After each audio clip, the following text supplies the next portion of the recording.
Well, welcome to the video, ladies and gentlemen. My name is Abraxas. This is going to be another Age of Wushu video. I finally had some time to go ahead and get back into this game and try to help you guys out, make a couple more guides. So that's what we're going to do today. And, I kind of gave you the quick start guide of, how to keep progressing your game, because it's easy for the game to hit a wall and you're just at a total standstill. By the way, this is totally live commentary. While I'm recording the video, I am actually talking. So one moment while I have a cough. Okay, we're back. So basically, I'm going to show you how to level up your abilities and what's the most important things to level up. Now, you would think, as far as fighting games concerned, your most important thing to level up is actually going to be your attacks and stuff like that. And that's not necessarily true. Because in this game, it's not like the armor and stuff is giving you a crap load of stats. It's not like World of Warcraft. You're basically cultivating skills up. And what you're actually looking at is leveling up your school skill. Once you actually choose a school, you want to level up that school skill. Why? Because it actually gives you raw stat increases. It's the closest thing you're going to get to leveling in this game. For an example, my school skill levels up my brawn, my breath, my dexterity, and my stamina. Every time it levels up, it picks a different stat that it's going to give a boost to. What is this? No. So it'll pick a different stat. Like last time I leveled up, it was dexterity. This time, it's breath, stamina, and brawn.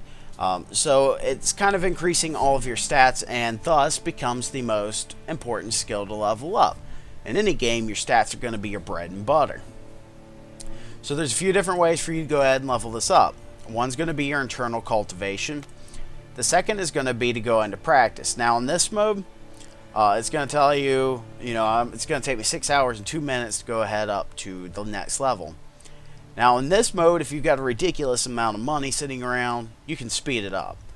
As you can see, each one of these different kind of food pills or whatever's going on here has a different cost associated with it underneath.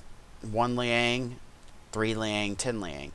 This one, if it takes effect, has the biggest bonus. Second biggest bonus is smallest. And so just to show you an example, you buy one of these and it gives you a little boost to your experience. Sometimes you'll buy into it and it won't give you anything. No boost to your experience.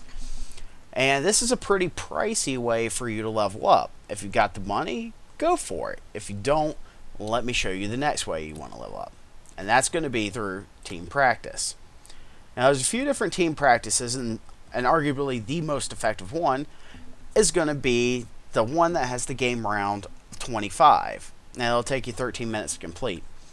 Now this takes a little bit of patience to get done. Why? Because people are dicks. You give people anonymity in a game and inherently they become assholes. That's just the way everything is.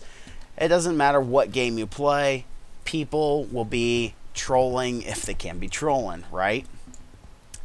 So what you want to do is go to an area where there's a lot of people, and maybe you have a higher chance of finding someone who's actually interested in leveling up their skills than trolling people.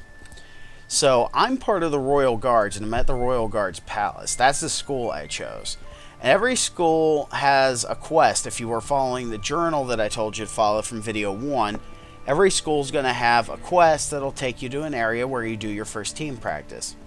Typically from that point forward, that's where people are going to meet up to do team practices.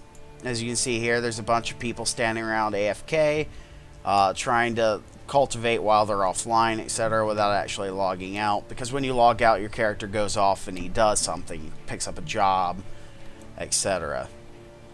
So I don't see any team practices going on at the moment. I'm going to start a small team practice.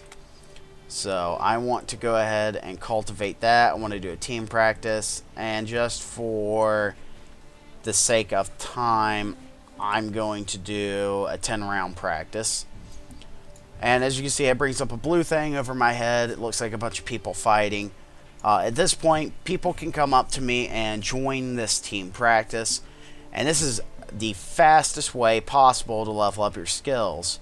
As you can see, Red Bulls, or Bullseye here, has joined the team practice. I'm just going to say something in my school chat. 10 round TP starting at the usual spot. So basically, people join up with this. I can't actually show it to you right now because there's not enough people online at 9 a.m. in the morning East Coast time. But basically, you get 10 people together, you go ahead and start your team practice, and something popped up in my face for a second. So you'll go into team practice, and there'll be like these little combos that you have to do, and it'll actually increase up your skill. And when you actually have a large group of people doing this, it does it really, really rapidly. It'll give you like 500 cultivation points, you know, per person that actually does their combo. And that's the big part of it. Each person actually needs to do their combo, because when they don't, when you lose those consecutive strikes over there on the right, you get a reduced amount of experience. Now, if you're in a large group and you go AFK and you miss your turn, you won't gain any more cultivation for the rest of the team practice. So it's important that everybody is actually there doing the team practice. So you want to check with everybody, make sure no one's AFK before you do it. We'll just do one more combo here for you know, shits and giggles, and we'll move on. So down, up, K. As you can see, even though I'm doing it on my own, I'm getting a decent return on my team practice there. When you get all 10 people together and you're doing like a 25 round match, you can expect to gain a level to 2 levels out of that. You just want to keep an eye on your fatigue. So that's kind of what I wanted to show you this match, is how to actually level up your skills. And I'm not sure what the maximum amount of cultivation per skill you're allowed to have. I heard it's 20. I heard it goes above 20. I don't actually know. I'll let you know when I get there, because we're kind of all playing the game together and learning it together. You know, but once you reach that point, then you want to go into actually doing your fighting skills, decide what fighting style you want to play. For an example, we got like my hidden weapon set. That's where you have, you know, all those different abilities for the hidden weapon, and then you have a barehanded set, and eventually you'll get a set just for using your sword. I do believe for the Royal Guards it's called like the Soulless Blade or something like that. You know, once you've increased your school skill up to around the level 20 range, then you want to go ahead and switch over to leveling up some of your actual fighting skills, because those will give you an advantage on their own. Of course, you want to be obtaining better gear, you want to be doing some dungeons and quests, and PvP if you have the opportunity. PvP in this game is a lot of fun. I might show you guys that next video. Actually, next video, what I want to show you is how to earn in-game bound silver. They're called teals. Now, this is what you need to trade with other players. And there's only a few ways for you to get this. One's kidnapping. I do believe the other way is for you to track down criminals, people who have a wanted level, and if you capture them, or I guess like actually beat them to death or whatever, once you capture them, you get a small amount of teals.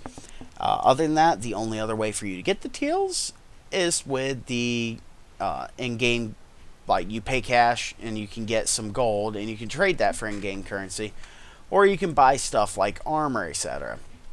In my personal opinion, I would rather spend it on the in-game currency, because that's going to continue my gameplay experience, where this is just going to basically change my look. Now, what this game does wrong, which I don't know what the Asian MMO market's thinking when they come over here, is when you buy something, it says it's valid for 30 days. So basically, it's like a rental. We don't want to rent shit. Just go ahead and let us buy it, okay? You know, you might think you're going to make a lot of money that way, but when people see their stuff they just paid, you know, $2, $3, $4, $5 for disappear after 30 days, they're going to quit playing the game. I'm telling you straight up, Snail Games, if you ever watch this video, that's exactly what's going to happen to you. You also need to do something about your gold spammers, because they're offering a much better deal right now than what you're offering us for buying your in-game currency. If you can't beat them, if you can't get rid of them, then lower your prices. Those are my suggestions. But anyhow, that's going to wrap it up for this video. So guys, I don't typically do Age of Wushu videos, right? Most of my subscribers are here for World of Warcraft. Some are here for Divine Souls because that's the MMO I'm developing or publishing. If you want to see more Age of Wushu content, what I need you to do is, if you're watching this, just through YouTube and you looked it up, subscribe up and like the video. You would be really surprised with the way YouTube's changed things. Liking the video is probably the best thing you can possibly do for it. And it really lets me know if people want more Age of Wushu stuff, and it lets other people see that, I'm doing videos. If you like my video, a bunch of your friends are going to see that like, and maybe they'll come check it out if they're playing Age of Wushu. For me to actually make the guides, it has to be worth my while, because most of my subscribers actually aren't going to watch the videos. So if you find these helpful, that's what I need from you guys. Leave me a like and subscribe up so that I know what's going on. Pretty much I can see comments and stuff like that, but numbers do mean something on YouTube. If I can see, hey, 50 people liked up this video, that means there's 50 people who are probably going to watch another one that I make, so I'll make another one. So that's about all I have to say. I'm going to go ahead and sign out. Next video, I'll show you how to make some in-game currency. After that, I'm not really sure where we're going, but, we'll go somewhere, alright? This is Braxis. I'll catch you later.